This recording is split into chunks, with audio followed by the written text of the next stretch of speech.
Hey, good afternoon, everyone. My name is Jeff Bringhurst, and I am the manager of Igiugig Local Foods in Igiugig, Alaska. I've got good news and bad news. Good news is there's no acronyms in this presentation. The bad news is I wasn't born with the gift of gab.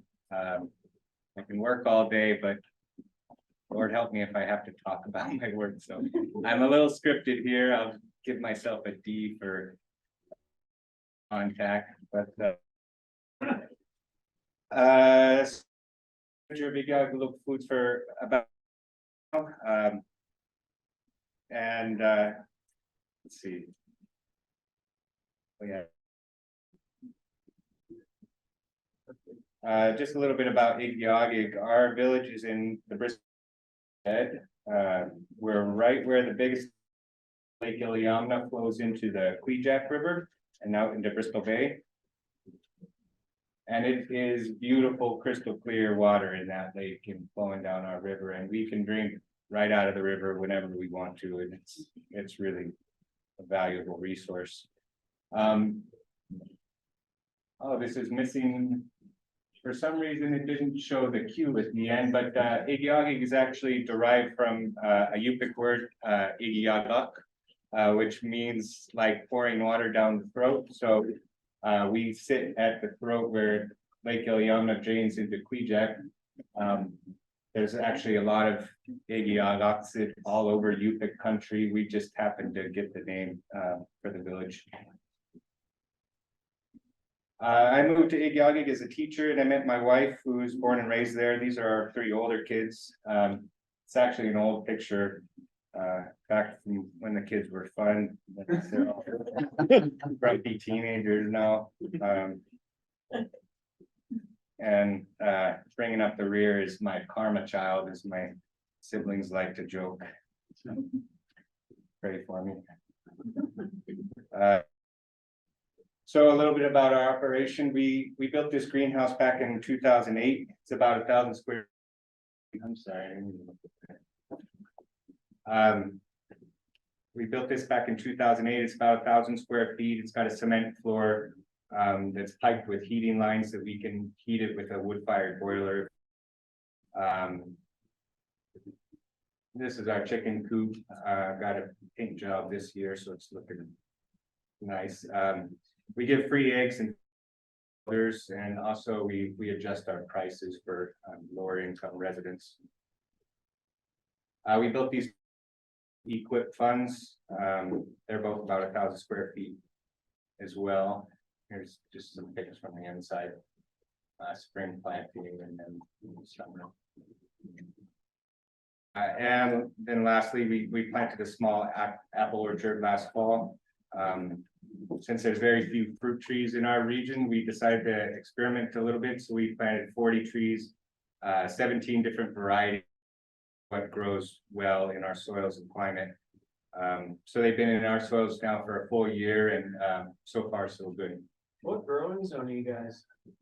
How cold's it get there? Not colder than maybe -20 at the coldest. Okay, so 4 feet maybe? Yeah, maybe, I think. I always forget. As long as the trees grow. The seasons are just so up and down, it seems like. So yeah, my daughter loves checking the apple trees with me every time I go in there. She's so excited for when we can finally grow them. Here's a list of things we have for sale every week, and the list changes a little bit year to year. I think I have PowerPoint animations on like every single slide. I felt like I needed to make up for my own lack of animations. And then here's some pics just from harvest time. This kid Pete just always brings me a quota for a cucumber. So mostly this talk, is not focusing, just on our operation, but about what we do with our kids there. Casey, this is a little bit kind of moved away from some of the stuff we've done with kids just because a lot of us have gotten so stinking busy, but make myself revisit the golden years or the Renaissance time, as I call it, because I really want to get back to that because some pretty impactful things with our kids. Mentioned I was a teacher, and actually the teaching couple I worked with back then, they're Kansas farmers. So when I took the position managing local foods, we had what I think of as our Renaissance culture. This is just a short list of terms that could describe, the educational component of what we were doing with kids. I only put these up there because the second half of this list is important if the administration do spend as much time as we did. They're just terms straight out of the learning standards that teachers have to adhere to, but you got to be able to sell what you're doing to administration. And actually, we butted heads with the superintendent several times over the year. He'd have to fly up to Igiugig and be like, "What now?" We had the whole community file into the classroom, and they had our and they backed down, so we got away with a lot of stuff. Here's just showing some happy faces and the work we're doing.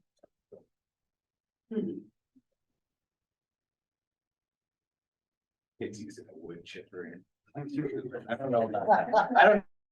But I did it anyway.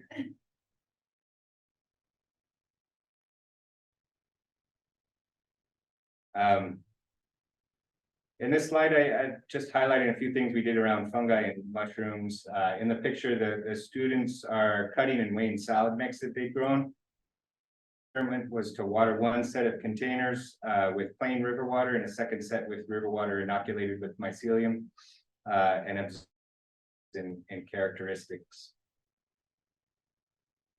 And then this was another activity involving growing mushrooms. But this picture just shows we always try to get out what they were doing for the community newsletter. We wanted to keep community members in the classroom as much as possible. So in the case of the salad mix, the lunch that day for soup and salad.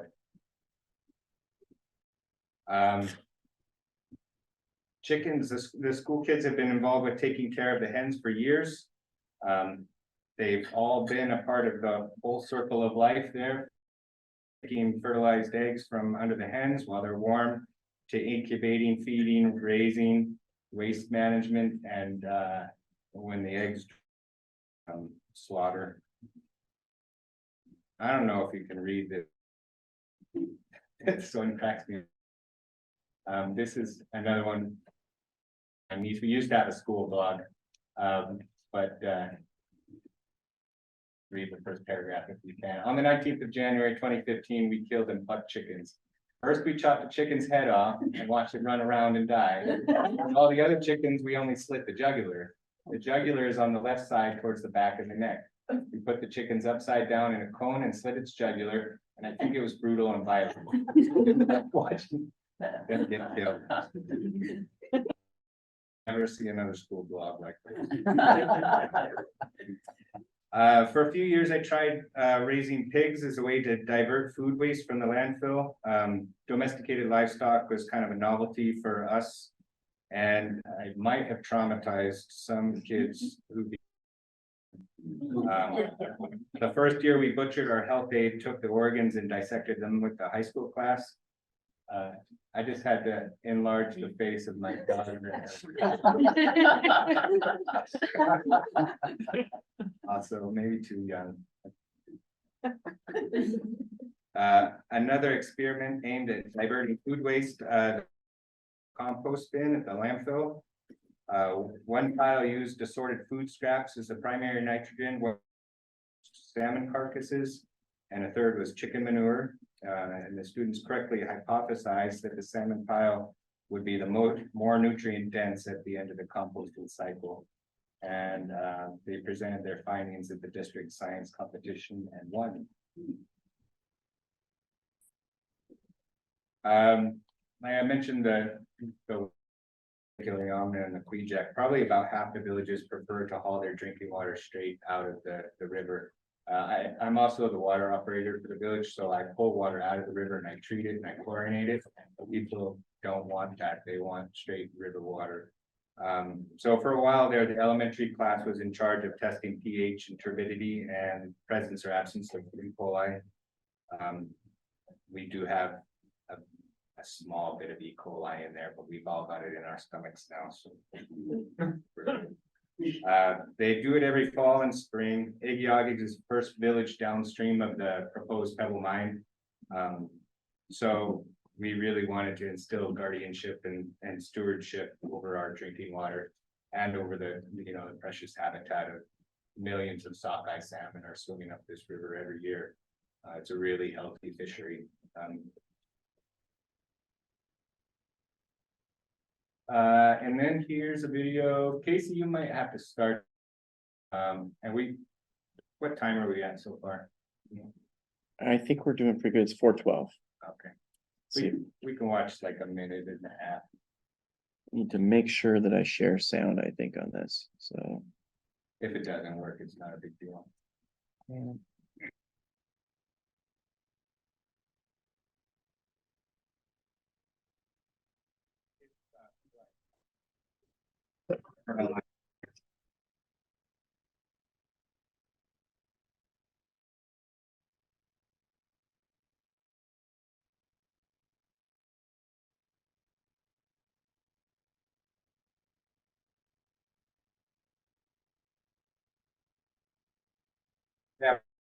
Camera in there.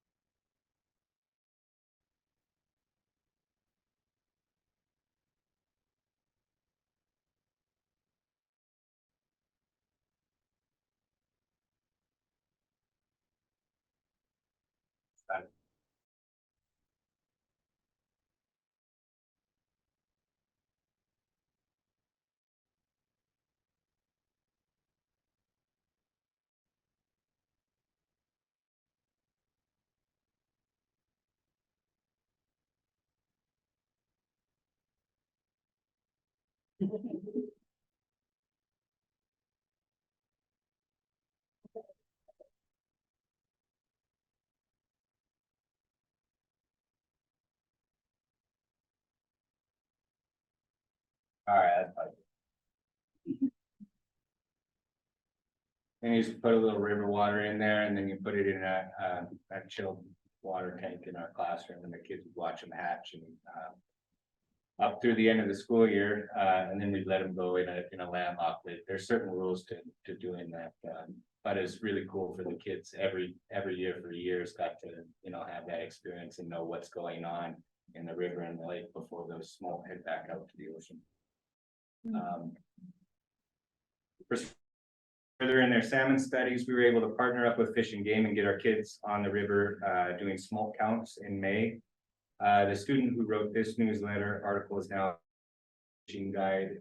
She's an environmental monitor and she's working on her degree in fish biology. So really cool to help mentor her passion. She makes me proud. So there's no stores or restaurants in Igiugig. So the opportunity was there to utilize food as a source of economy, keeping dollars in the elementary kids used to capitalize on this and would open up the Igiugig Cafe as a fundraiser, but also as a way of highlighting food and its place in our culture and the culture of others. So they'd sell chicken noodle soup from those chickens we slaughtered, or pulled pork from those pigs, moose stew, or here they're selling African groundnut stew as part of their world history. And they've done Asian and Mexican and Irish food and a bunch of others. Culture their own yeast from local materials, and they would sell bread and that yeast. So the kids, after seeing all the money flowing into their Igiugig Cafe for their student fund, wanted a piece for themselves, and so they started opening up their own summer businesses. And the village council saw this and decided to opportunity and purchased a hot dog stand food cart deal. So now anyone wishing to use it to sell food just pays a $20 rental fee for the food cart, and they have the opportunity to make a few $100 in an afternoon selling something. This is smoked salmon sushi, made by our high school girls. We've also sold smoked salmon salads, and a bunch of locally grown produce and stuff through this food cart. And then when we brought the food cart in, we also tried to get started among the high school kids for the summer. They grouped up and had to submit a business plan to the village council, and their plans were critiqued, and startup award money was going to be given to them for their summer food cart business. Most of the kids are all too busy being kids or actually having jobs in the summer to take it on. But they did get an opportunity to really think about types of questions, and this is the list of questions they had to use, and it's an actual list from a business competition that our environmental company had entered. So everyone here can relate to food being part of our identity, so I just wanted to share some of the things we've done. This was published in our newsletter. It was by my niece when she was in first grade around Thanksgiving time, but if you can't read it, it says, I am thankful for family and food, nothing else.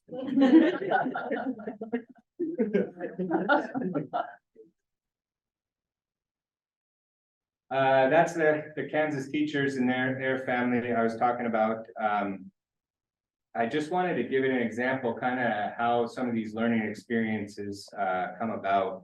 So Tate there in the background, the dad, he might be talking to Georgie over there on the right about ice fishing.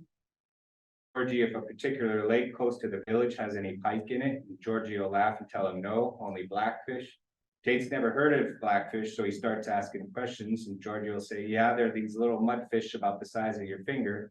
He'll tell them they used to trap them in the winter for their dogs, and that he still has, he wants to try sometime. He'll tell them how they all swarm at muskrat leave in the ice.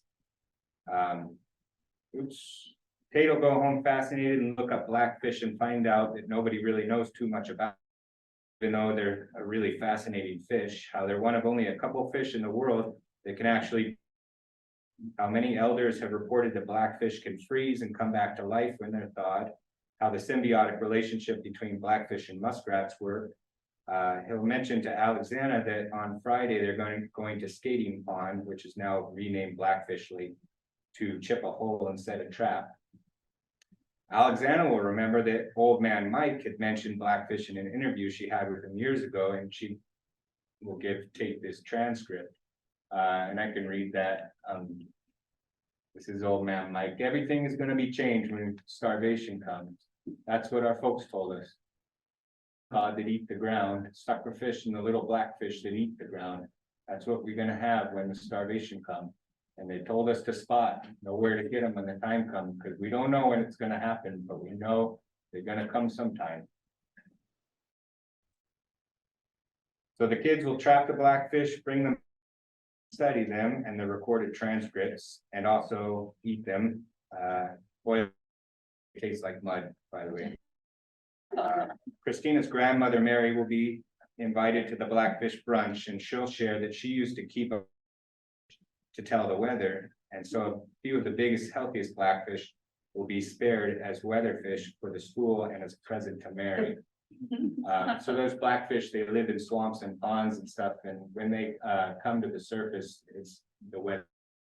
And then if it's gonna get cold, so if we put some mud in the bottom of the jar, if it's gonna get cold, they'll nestle themselves down. What's in the other slide? Is that, What's that? did you like feed into a bourbon or something? On the bottom side, Where is that? next slide, This one? is that a big fish in there?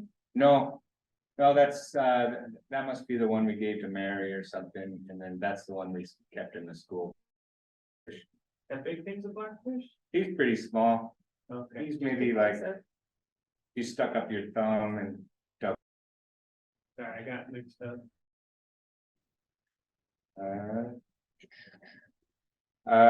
So down the road, we'll get an artisan school grant and paint black in our gym.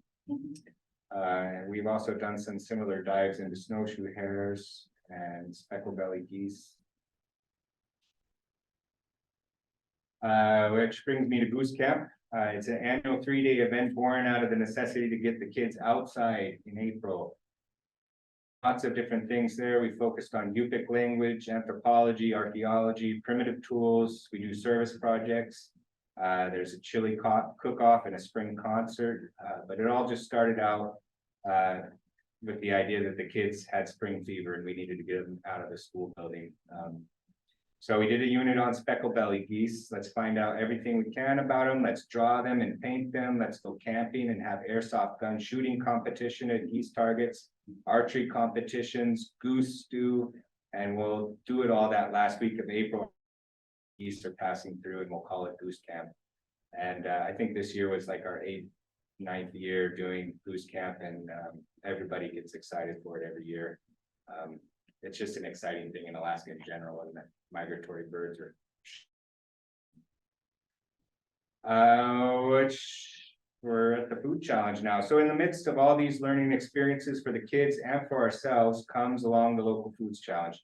And to me, you know, it's kind of a culminating experience. The kids were reading this book in their high school class, In Defense of Food by Michael Pollan. In it, Pollan cites a study done in Western Australia with 10 Aborigines who had moved to the city, and since moving there had gained some weight and developed type 2 diabetes.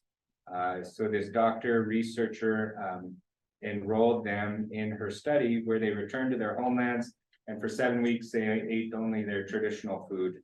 And at the end of 7 weeks, all 10 of them had completely reversed their diabetes and were within normal and healthy ranges for indicators. So, I mean, to be honest, this study doesn't surprise me that much. It makes perfect sense. But what blew me away is that the kids wanted to try something like that, and they wanted to challenge the adults to do it with them. Paying attention, they had a lot of confidence, and they were ready to apply it to something bigger now. And not just that, they were feeling the connection to their ancestors who had lived this way all year round in the not too distant past. We had our wild foods, and we could supplement with what we could grow. So they discussed and planned and decided 6 weeks was a good challenging stretch to produce real results. They allowed for 1 grain, which we chose oats, as well as the use of salt. We made the time frame for late fall when we would have been able to harvest as much as we could for the year. And then in the spring, when they decided this, we started doing baseline blood work, like our heart rates, blood glucose levels, to see where we were then, and then we started doing it monthly up through the challenge. And so we started prepping, not only our own households, but helping and sharing with others along the way. We were hunting with more earnestness. We were picking way more berries. That was the best year for sales at the greenhouse ever. We were doing research on the web and asking elders as many questions about food as we could. We bartered with each other and from people we knew from around the state, for muktuk, oil, you name it. In general, our thoughts and our labor and our whole focus shifted to from February up through the end of October. It was glorious. It was really a lot of fun.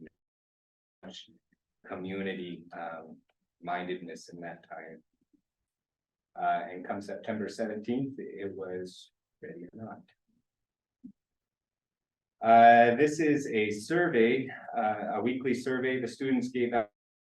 It asks cognitive alertness, energy levels, sleep schedules, headaches, emotional well-being, and my favorite is the 3 adjectives that best describe you during the last week. And this is some examples from week 1. I think my wife wrote psychotic. And then week 3, the surveys were turning 180 degrees. People were starting to feel better than they'd ever felt, and energy levels and moods were really elevated. Where are we at on time, Casey? We still have about 4 minutes. Okay. I'm gonna skip past the poetry. So with those surveys, as well as the health through our clinic, the kids tried different ways of graphing to analyze their data and submitted it to another district science competition and won there also. At the end of the we ended the challenge with a hike to Big Mountain, which was about 25 miles up the south shore of Lake Iliamna. It was a hell of a way to end it. The weather was foul. Most of the kids had never backpacked before. There was a really swollen creek that we thought we could wade through, and we had to swim it. And it was a big swim, and kids were swimming for their lives. There was some and maybe a few muffled tears buried in sleeping bags at night, but these kids were amazing. They're just strong and supportive and good natured, and we bonded on some trip. So this is my favorite part of the presentation, where I get to end it. But I just wanted to end with a few pictures of these kids that I love so much and I'm so proud of. That window on the left is my neighbor's daughter's window. She wrote that in lipstick on her window when she was 12, and we were in the middle of the food challenge. And that just kind of shows, you know, the impact that our work, the work we were doing together was having on these kids. She's in college now, and that's still up on her window.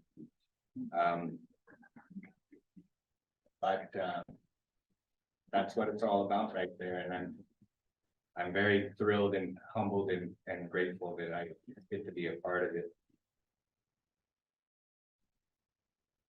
That's it. And then if anybody has questions or anything, feel free to email.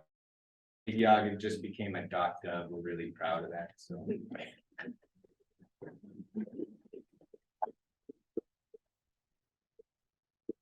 We have a question if anybody has a. What did you say? Igiugig just became? We just got a .gov set of emails for all of our. Oh, okay, I thought you said the name changed. Yeah. How many people participated in that one for this time? There's about 40. That's cool. Yeah. Is that report online somewhere? You can Google it. There's stuff in like 80 and there's stuff on our Igiugig.com website, stuff from KBLV. One of the television news agencies, maybe KTUU, decided to do their own food challenge right after that. And then we actually just did another food challenge with we're doing it in Homer area, Bjorn and Olson and a bunch of his friends, and so we kind of Facebook supported each other. But my wife and I only made it 3 weeks. Food challenge sounds amazing. Like, was it just your community that did it, or was it across Alaska? It was just us. But then it got publicized so much that I think a lot of people have done their own iterations of it since then. Did you put together like a? Well, I hate to interrupt you, but we have another section. We do, in another moment. Do we have our presenter? All right. That would be me. So John, we can get started anytime you like, if you want to introduce yourself and Yeah, what you're very gonna talk good. about. Well, welcome. Thank you so much. We've got a good crowd here, and I'm impressed, so. Doc. I'm a little new to farming. I've only been farming here in Alaska since 1967. Probably a little more experience. There's a guy with somebody with back there. How long have you been farming, sir? That's a good question. Well, I won't make you, I won't, you know. won't- I think I'll put it that way, but I've tried to scale. Yeah, well, to be honest, I have too, but some of it was back in Michigan, so that goes back. A little easier on it. So, this year, we decided to run an experimental potato program in Delta Junction, which involves conventional farming and a program using the company's resources from a company called Advancing Eco Agriculture. Why did I choose that? Because the soil amendments that they proposed for us to use up here sounded very attractive to me. One of the things about they year growth recovery and increase from the standard production. And they also includes a soil microbial regeneration process that I thought was worth looking into. So what we did here, if you could pull up, I wrote a summary report of this whole program, and I've got copies of the report here for you. That if I think there's about 25 of them here, and you're welcome to. I see more than 25 here, but you're welcome to come up and get them after the class. So as we walk through this, page 1, some of you might not be able to read. Do you mind if I just read this off to you? I mean, I hate to, Sure. this is not necessarily a canned program, but the Delta Farm area has seen a lot of soil health programs in the cover crop area. And we've had some really good success with this. They go back about 5 years, and they generally represent minimum tillage, synthetic race, and animal and mechanical cover crop incorporation. It takes a different approach than what this program did, because it has to do, oh, there you go. Very good. Can you read this now? Yeah. So this year, we use feed inoculants and soil health amendments, largely biological, some mineral, applied in measured amounts and timing. In fact, this is a 5-step process. Cooperating with it was Advancing Eco Agriculture, Salta Delta Conservation District, and the Ukrainian refugee and support families that I worked with throughout this program. And part of it was actually to their benefit as well. And again, I wrote a little executive summary of how that part of the program works, which is not exactly the focus of what we're talking about today. There's a little reference to it there for those who are interested. So where do we do this? I actually listed the GPS coordinates in Big Delta, Alaska. This is what our field looks like. And it's a typical bus classified by USDA as an insecticide. And the plot was farmed consistently for over 20 years. And potatoes were grown on it the year prior. And the soil was sampled from the top 6 inches and tested. And if you have the soil test results from the original. And it's certified Norcota russets on May the 30th and 31st with a 4-row mechanical planter. We prepared it with 2 passes with a tandem disc with 800 pounds per acre of 10-20-20 over all the potato seed, and then no further incorporation was conducted. No irrigation, June dry, hot, July and August cooler and rainy. July actually was quite hot, and this is not quite correct here. It was July that was really hot, and I mean really hot and dry, and August was very rainy. The treatment program was I'll go into as to what was in this appendix, and it was outlined to consist of a seed inoculant with Biocoat Gold, which is actually a microbial that we put on before we planted them, and incorporated a soil primer in the soil and foliar amendments, which consisted of a spray on the field or on the leaves of the plants as they grew. So the primer was mixed and applied to the 8. Back to slide 1, just real quick, or back up, yeah, right here. There were 8 rows right along the right side of the field that were the test plot. The other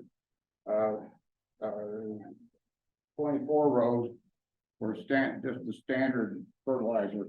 So we would have a, you know, nice to have a comparison, right? Of how you normally do it. Okay, now.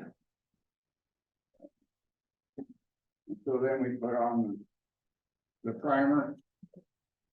And that can pound of water measuring 7 grains of hardness and 2 gallons of chemical, not chemical, but soil amendment called Rejuvenate and Sea Shield, which I mean, I can get into what's in Sea Shield, but you know, use your imagination. It's things from the sea. So and then this is a microbial inoculant called TSB. Okay. So the potato test program includes an analysis program by a company called Nova Crop Control. Okay, now, we've got the treated, the ground's got a primer in it, and now we wait a few weeks and we take a sample of the leaves. We sample these leaves and we send them to a laboratory in the Netherlands. We get back a report that says, and I'm going to show you one of those reports here in a little bit, so we'll just hold that thought, what those reports look like. And then we're able to design a spray that goes on the plants with what's called a foliar amendment. And then we wait another few weeks. We run the samples again. Megan Laney back here helped me collect the samples. Thank you, Megan. Then to the Netherlands, we did this 3 times. And then we come to the end of the program. So you can keep going here. And I think I've just kind of summarized all of this. And then we went to harvest. On the left, you see a picture of the treated and the untreated. This is pretty typical. What I noticed in the crop was that the number of tubers was about the same on each plant, but the size of the tubers of the plants that had the soil amendments looked more like that. We had lots of 12-ounce potatoes in that, in the, you know, in the amended program. So we 7th of September with a 2-row harvester discharging onto a truck alongside. So we ran a test. Left. We ran right alongside of this harvester and we counted 2-row harvester the number of feet it took to fill 4 foot by 4 foot by 30 box, which normally will contain a ton. We filled them to the same level and we measured how many feet of row would take with the harvester to fill it in both the test plot and the standard plot, and we completed the results. It took 551 feet to fill the test system, 269 feet fill the same thing with the standard amount. So what's the difference? 30%. A calculated yield of 14 tons per acre for the non-treated was 11.5. 30% increase. So Then I sent some samples of the potatoes off to the Midwest labs for an animal food analysis. And they are 25% higher in the 88 treated samples. Crude fat was over double, and there were no other differences apparent. But if there's a food nutritionist here in the audience, I'd like to have a conversation with you later because I can show you the whole breakdown of the nutritional analysis of each of the samples. So, anybody like that in here? All right, well, I'll keep looking. So, Did the test show any difference? yeah. Yeah, what did it's right here, the iron was 25% higher. And the crude fat was over double. It did, was that what you're, yeah. So, we stored the crop was, I was actually told that this was incorrect, it was actually 64 tons. I question that, but I have other people I work with that thought 44 tons was low. So take that with a grain of salt. It's at least that or double. And we stored it in a climate controlled ventilated building. And here's a little picture of one of the trailer loads of potatoes heading out. And we disinfected everything and we went to storage. So I'm going to move into a second phase of this discussion, which is a whole group of photographs, and sometimes the photographs are the best way to describe anything anyway. But before I do that, are there any questions? Yes, You took soil samples before you did the experiment, I did.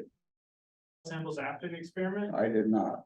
Good So, question. the inoculants, you weren't adding actual nutrients to the potatoes, you're adding microbes, right? Yeah, that's So right. is the idea that the microbes made the potato more able to access the fertilizer you added? You know, that's a great question. The answer is yes. The microbes are not food themselves, but what they do is they change the oxidation state minerals that are in the soil to an oxidized form to a reduced form, which makes them available to plants. Wonder if the treated potatoes, that field has less nutrients in the soil because the potatoes took them out than the field that wasn't treated. That's why I was curious if you tested after, curious if there's. No, and it's a little tough to do that, but you know, it probably wouldn't hurt to do that. What I will say is plants, and they become very healthy. They actually, through what's known as root exudates, they actually feed the soil. And so this question about, did you remove something from the soil? Well, I will tell you that this soil had 114 parts per million of iron in it. And when we first ran our test, the plants were deficient in iron, believe it or not. So what we did was we put a foliar amendment on the leaves, and from then on, it had an abundance of iron. You're adding iron to the leaves. Right, Okay. yeah, we And did did, you leave the plants in the field when you're done after you harvested? Did the plants stay in the field? yeah, Then for a lot of stuff probably went back Yeah, in we there. A lot did. of- yeah, and they'll be incorporated into the soil, yes. Yeah, Perfect, thanks. yeah, some farmers will spread an herbicide actually on the potato to cause the leaves to die and then harvest, but we didn't do that. We've got all the biomass is still on the soil and will be incorporated. Very good program for sustainable agriculture, and I really appreciate that question. Yeah, thank you. Any others? Okay, yes, What are you gonna do with the potatoes after? we just, we got an order from St. Andrew's Kitchen over here in Anchorage for 4 tons of potatoes in 10-pound bags. So I had all my Ukrainian friends over there, that's 800 bags, bagging up those potatoes, and Weaver Brothers decided to bring them into Anchorage free of charge. Are you with CSF? Yes, I am. Well, why don't you tell everybody? Come on up here.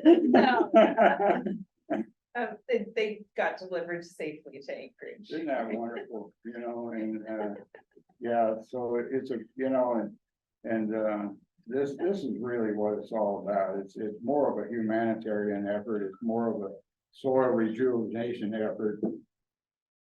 That's the priority for us, and we're so happy that worked out for you, and here's a little handout, so that's how that program went. Okay, could we have the We the can't slideshow? Yeah, there we pull that off.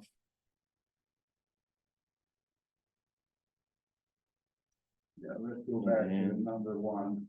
We can. That's not number, Yep, we're gonna get there real quick. okay, that's 22, actually.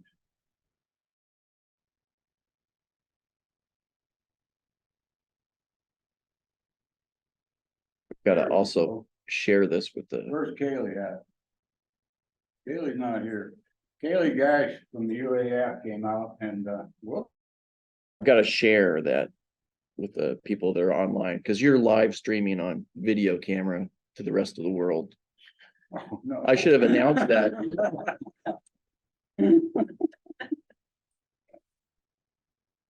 There you All right, go. everybody see Kaylee there? She came out from UAF and ran the soil samples for me. Next.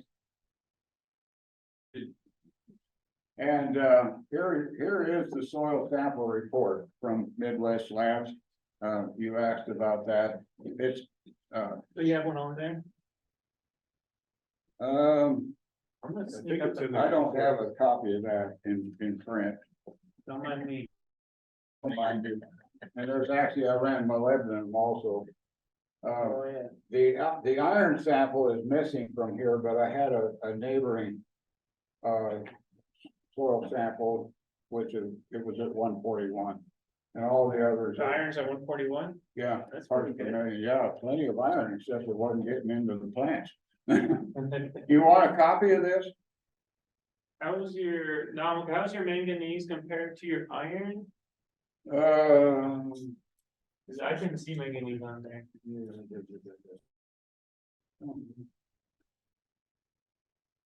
We were just doing this couple, It looks like it's at 1.6 the manganese. parts. That's down Yeah, okay. the bottom thank you. right. All right, thank you. Yep. Next, Got it. and so then It's weird. next slide is weather spreader. Not. Let's see if I can make it.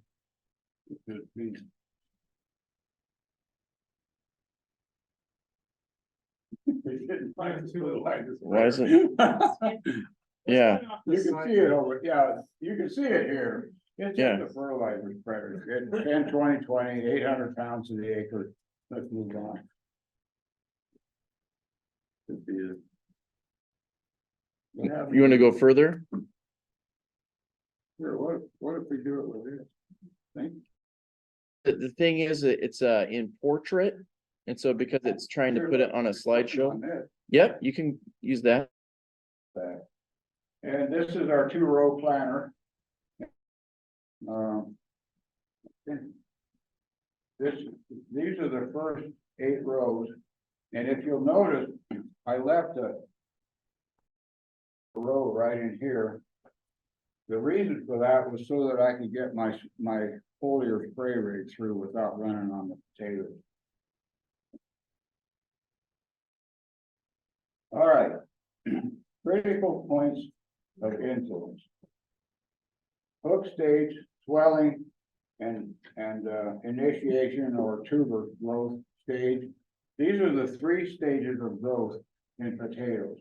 And if you'll picture this root of the potatoes, I took this. This was actually on June the 10th. I planted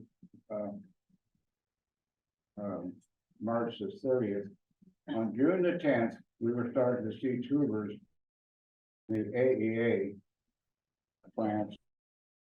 And in comparison with this is an 88 plant on June the 10th. This is a non-8 the same day. And so we're seeing, and this is the root of the non-88 the same day. And yeah, there are a couple little developing tubers over here. They're more in the hook stage, the initial stage of the plant. And so we knew it was time for a foliar amendment at that point in time. He came with me over there one day and we took some samples and there she is. See, I have proof that you were there. And so we picked those samples up and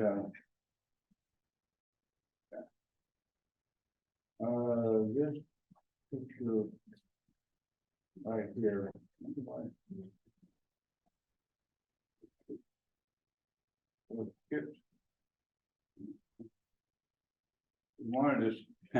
wanted to skip the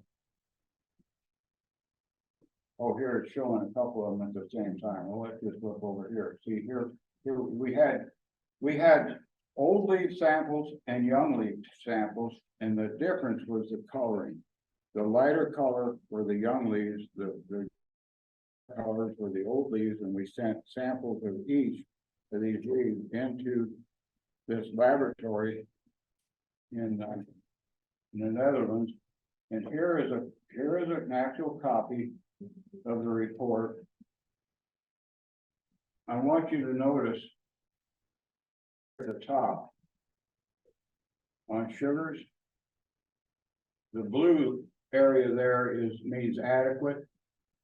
Already we're ahead, which means increased photosynthesis with the AEA sample. Most of the others were fairly comparable on down. I want you to notice that the molybdenum is very low. The cobalt and the boron is also very low on both of these plants. And the phosphorus right here is pretty high. And so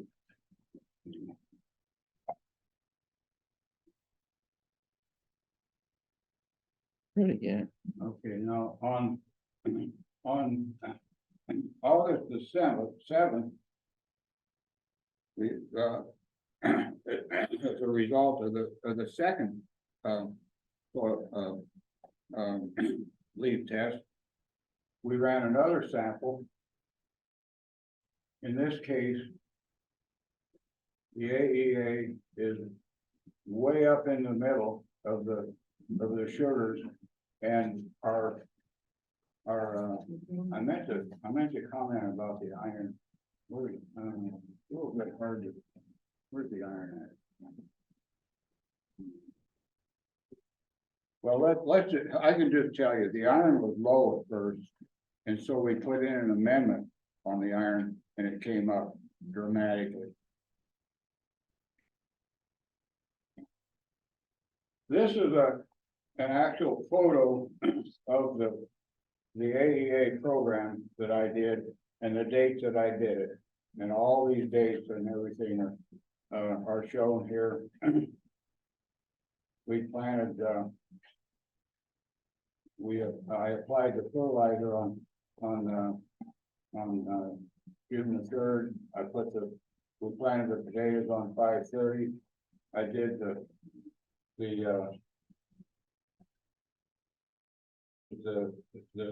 seed treatment on 5/30 also, where I did spray the soil primer, and then the foliar amendments were applied on June the 20th and August the 2nd, and then the last one here was August the 10th. This is my spray rig that I designed just for my four-wheeler, and Sorry. And here's the spray nozzle, so it's a 2-row sprayer, which is why I was able to leave room here for the left wheel of spray rate, so it was down back. And so that way we were able to. But told it, we sprayed all the plants with the plant leaf. And here's a comparison. This is one plant over here, 3.85 pounds. That one potato was 500 grams. It's that's a 12-inch, or a 12-ounce potato right there. That's a 12-ounce, and these are good bakers right here, really good ones. So cut some of them in half. I might have a slide of, and then at the same time, we dug up a non-ADA plant right next to it, and it was 3.05 pounds versus 3.85. And here was a tailgate shot of a couple different plants at the same time, just to show what the difference was in these plants that we did. So then came harvest time, and out of the harvest, we found some ball size. This is, that's 5 pounds right there with two. One actually weighed 2.5 pounds, the other one just go under that. You saw it, didn't you? Yeah, we had a visit there. And this is our harvester, and you asked about the leaves and everything. There they are right there. So that's how the harvest works. So I think I mentioned this. We filled it in 512 feet versus 669 feet. And when we calculated it out, the number of pounds per acre with the AEA, it was 28,369 per acre, 14.2 tons. And the non-ADA was, in comparison to 21,716, 10.9, 30.3% increase. Well, when I reported this to the ADA company, he said, John, that's not unusual. I thought, well, this might be an anomaly, this will never happen again. He said, no, it happens regularly. And I said, well, maybe we're about halfway there where we've got to go with these potatoes in, because I will tell you, when you look back in detail at the soil, or rather at the leaf sample studies, even though we doubled the boron, even though we doubled as a result of this program, it was still deficient in those two elements. So by about halfway, we were only halfway there with some of these products. So there's room to go with this. All right. So what would happen if we go back in place next year and run those same tests again? Unfortunately, that field is not available to us next year, but we're going to be starting in a different field, which is right, where that is, right there on what we call the New Hope Farm.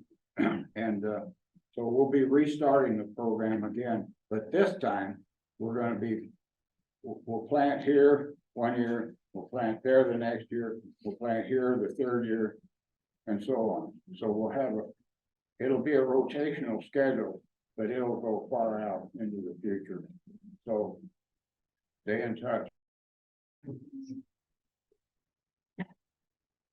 Here are a group of refugees out in the field, because like I told you, that in some cases we just put the potatoes right on the field so they could come in and pick them up. And there's our happy crew. I had a lot of good help, that was so good. And we had the support from this guy here too, by the way, and he kept his eye on us, and I appreciate that. And don't stop, okay? Cool. Megan, you want to have it? Come on up. I don't really have anything. It's really nice to see you. tie all this information together and now I'm learning the rest of everyone else. I think it's really great, John, that you offered your time and hard work and put this together. Well, it takes a village, like somebody said, and, you know, I did have a lot of help all the way around, and, this, it's critical to me to be able to expand this into the whole Alaskan community, because this is the first time this has ever been done in Alaska. There are 4 million acres under this AEOA program, not all potatoes, but throughout the world, most of which is in North America, the lower 48 and Canada.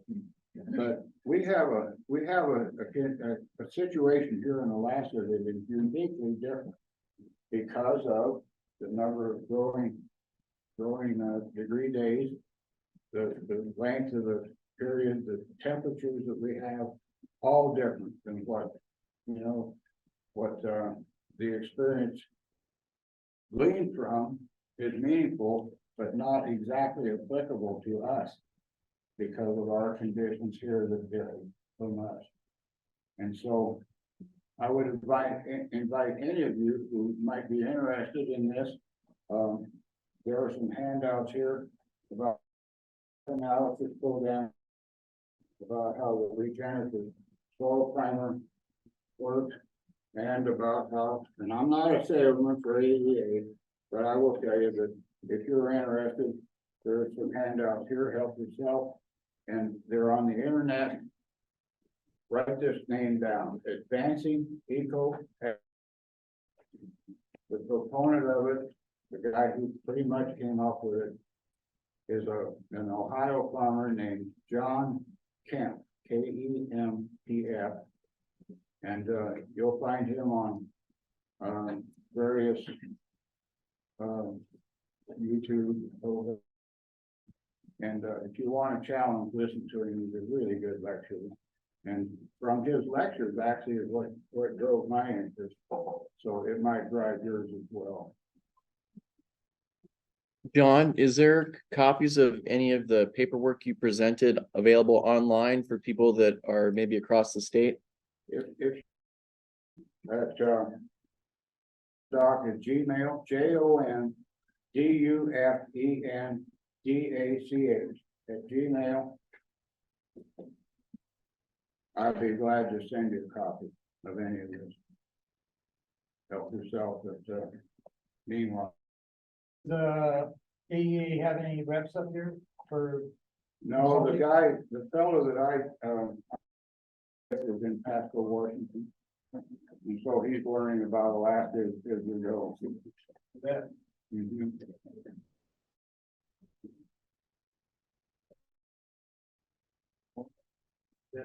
Well, we're over time, but we're pretty much at the end of the day, John. So you feel free to mix and mingle for the next couple hours if you want. Well, you've been a great.